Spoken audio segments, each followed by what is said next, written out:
ओम नमः शिवाय। दोस्तों मैं निशांत चिकेरंजन, आपका सोल कार्टोग्राफर।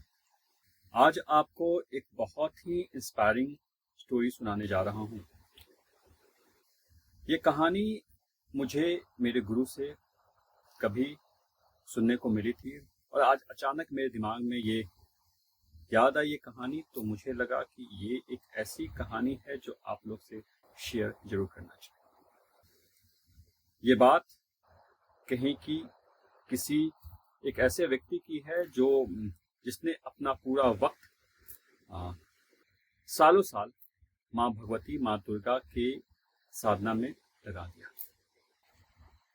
कम उम्र से उसने साधना से शुरुआत की थी और करीबन उसकी उम्र 70-75 साल हुई होगी। और उस समय तक वो निरंतर हर दिन दुर्गा सप्तशती का पाठ किया करता था। और ऐसे में एक दिन क्या होता है कि जब उस उम्र के पड़ाव में होता है, 75-80 साल ऐसे ही कुछ उसकी उम्र होगी, एक बार जब वो अपनी साधना कर रहे होते, दुर्गा सप्तशती के पाठ कर रहे होते, तो उनके घर पे एक बहुत ही विद्वान पंडित का आना होता है, जो बहुत ही जानकार रहते हैं, उनका आना होता है। और वो उस व्यक्ति को पाठ करते हुए देखते हैं। जब वो पाठ कर रहे हैं तो पाठ जब खत्म हो जाता है तो वो जो विद्वान, जो बहुत बड़े ज्ञाता थे, वो उस व्यक्ति से कहते हैं कि आप जो पाठ करते हैं दुर्गा सप्तशती का, आपका उच्चारण बहुत गलत होता है, आप गलत ढंग से इसका पाठ करते हैं।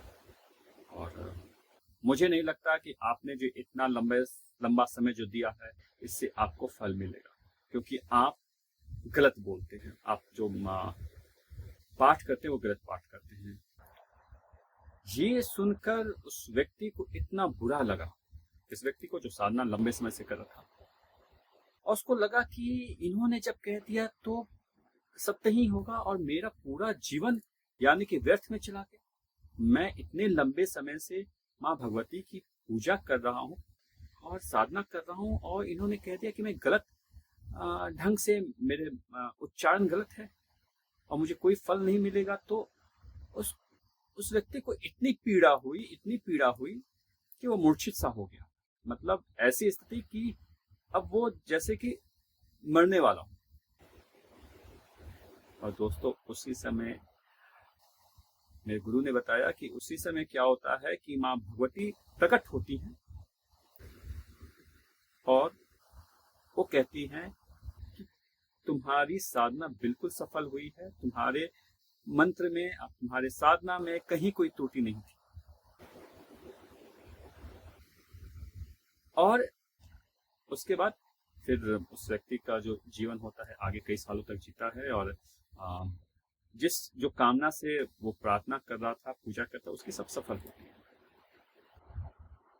इस स्टोरी में सिर्फ कहने का अर्थ यही है, ये जो घटनाक्रम बताया, माँ का यहाँ प्रकट होना, माँ यहाँ क्यों आई, क्योंकि उनको भी जब पता चला कि उनके भक्त को जब ये बात पता चली तो जो मूर्छित हो गया।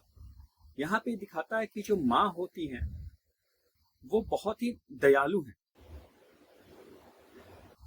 मैंने पहले भी अपने पिछले किसी वीडियो में बोला है, और ये बात मैं हमेशा जब भी कोई साधना करता है उनको मैं ये बात जरूर कहता हूँ कि आप कोई भी साधना करते हो, आपकी भावना हमेशा शुद्ध होनी चाहिए। बिना भावना शुद्ध के कोई भी साधना का कोई अर्थ नहीं। कई बार शब्द, अक्षर जब आप पाठ करते हैं, पूजा करते हैं, मंत्रोच्चार करते हैं, गलत हो सकती है। उसके कई कारण हो सकते हैं। आपका परिवेश, आप कहाँ पले बड़े हैं, आपके जो शब्द मुंह से निकलते हैं वो कैसे निकलते हैं, बहुत सारे तरीके हो सकते हैं। कोई जरूरी नहीं है कि हर कोई हर अक्षर को बहुत ही शुद्ध बोले जैसा वो है। लेकिन जो मंत्रोच्चार होती है, जो साधना होती है, वो सिर्फ अक्षर तक ही सीमित नहीं है। अक्षर से परे ही भावना है। आप वैसे समझ लीजिए कि जब ये कहा जाता है कि आप किसी भी भाषा में साधना कर सकते हैं, इंग्लिश हो, फ्रेंच हो, डच हो, संस्कृत हो, कोई भी भाषा, दुनिया की कोई भी भाषा, भाषा से ज्यादा महत्वपूर्ण है आपकी भावना। क्योंकि जब भी आप किसी भी मंत्र के अर्थ में जब जाएंगे तो एक भावना ही है।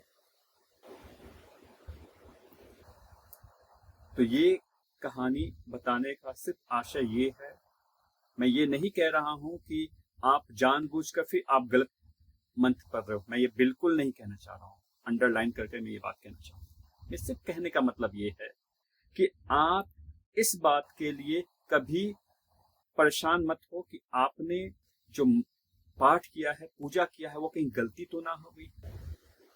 अपनी भावना और सारी पूजा समर्पित कर दीजिए अपने उस देवी देवता को, उस भगवान को जिनके लिए आप कर रहे हैं।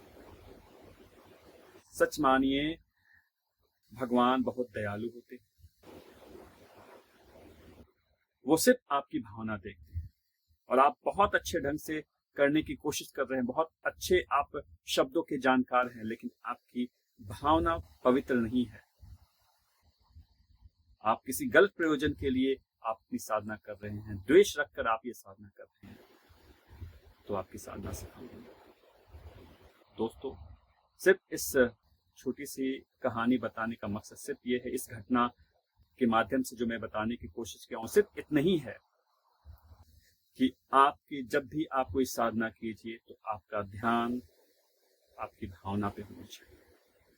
बाकी सारा काम भगवान का है, वो सब खुद जहां जो त्रुटि है वो सब कुछ सही कर लेंगे। आप सिर्फ आपका काम है अपनी भावना, अपनी शुद्ध भावना, पवित्र भावना से कोई भी साधना कीजिए। बस यही एक मेरे दिमाग में आई थी एक कहानी जो मुझे मेरे गुरु ने सिखाया था, जो हम लोग को बहुत इंस्पायर्ड किया। हम बहुत प्रेरित हुए कि भावना शुद्ध रखनी। तो मुझे लगा कि आप लोगों के सामने ये शेयर करनी चाहिए, तो मैंने आप लोगों को बताया। ओम नमः शिवाय।